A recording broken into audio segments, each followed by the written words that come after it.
दो युवक गलती से एक रहस्यमय गड्ढे की खोज करते हैं जिसमें एक अजीब गैस निकल रही थी। यहाँ तक कि आग भी हरे रंग की जल रही थी। उनमें से एक ने गहराई मापने के लिए लकड़ी डाली, लेकिन इससे उस प्राचीन जीव को जगा दिया जो अंदर छिपा था। आसपास के निवासी मारे गए और बचे कुछ ही लोग। असली कहानी शुरू होती है एक स्कूल ट्रांसफर से। मुख्य पात्र बॉबी देश के सबसे प्रतिष्ठित एलिट स्कूल में आता है। उसके माता पिता इसे भविष्य का टिकट मानते हैं, लेकिन जैसे ही वो यहाँ आता है उसे एहसास होता है ये स्कूल असल में एक नरक है। एक दिन वो एक खूबसूरत सीनियर लड़की से टकराता है और बात करने की कोशिश करता है, लेकिन एक सीनियर लड़का आकर उसे डांटता है। इस स्कूल में सीनियर जूनियर के बीच सख्त सीमा है। स्कूल के प्रिंसिपल आते हैं और घोषणा करते हैं कि झील में तैरना और जंगल में जाना मना है। लेकिन उधर एक टीचर हैंक अकेले जंगल में दौड़ते हुए एक बड़ा जल प्रोजेक्ट देखता है, एक हाई प्रेशर वाटर टावर। तभी एक स्थानीय निवासी आता है और चिल्लाता है, तुम लोगों ने हमारा घर तबाह कर दिया। लेकिन प्रिंसिपल इसे नजरअंदाज करते हैं। असल में स्कूल की जमीन के नीचे प्राकृतिक गैस भरी है और प्रिंसिपल उसे मुनाफे के लिए खोदवा रहे हैं। लेकिन गड़बड़ तब शुरू होती है जब खुदाई के दौरान एक विशाल गड्ढा बनता है और उसमें कुछ चीजें हिलती डुलती दिखती है। छात्र बॉबी को कक्षा में कंपन महसूस होता है, लेकिन जब वो उस सुनहरे बालों वाली लड़की को देखता है तो उसका ध्यान बंट जाता है। लेकिन उसका बर्ताव दोबारा एक सीनियर को गुस्सा दिलाता है, जो उसे सजा के तौर पर दौड़ने भेजता है। दौड़ते हुए बॉबी और उसका दोस्त विलेन एक गंदी बदबू महसूस करते हैं, जैसे सीवर का पानी।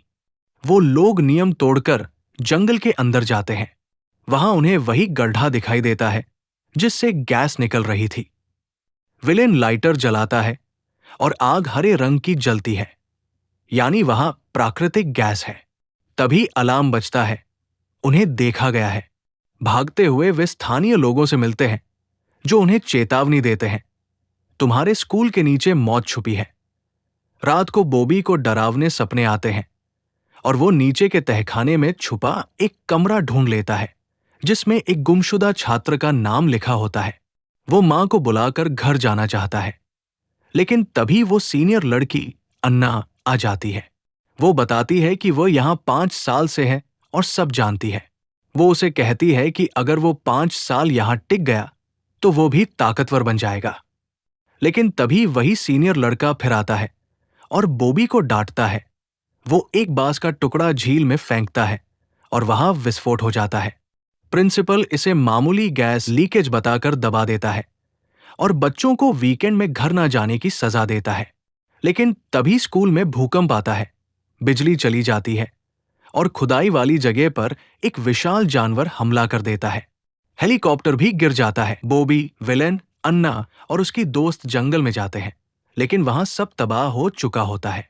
फिर उन्हें एक अजीब सा जीव मिलता है जो अन्ना पर हमला करता है और वो उसे मार देती है। वे स्कूल लौटकर प्रिंसिपल को बताते हैं, लेकिन वो पुलिस बुलाने से इनकार करता है। तभी एक जानवर फिर हमला करता है और शिक्षक मारा जाता है। सब भागते हैं और गाड़ी में बैठते हैं, लेकिन जानवर पीछा करता है और प्रिंसिपल मारा जाता है। अन्ना अब गाड़ी चलाती है और जानवर को कुचल देती है। अन्ना को याद आता है कि उसका भाई स्कूल में है और सब वापस जाते हैं। पार्टी चल रही है, जानवर हमला करता है और हड़कंप मच जाता है। सब लोग स्कूल की वर्कशॉप में इकट्ठा होते हैं। तभी सीनियर लड़का फिर आता है और अपने छुपे हुए प्लान के बारे में बताता है। वो भागने का रास्ता जानता है, लेकिन चाहता है कि बॉबी जानवरों का ध्यान भटकाए। दोनों लड़ते हैं और तभी खिड़की से 2 जानवर अंदर आते हैं और उस लड़के को चीर देते हैं।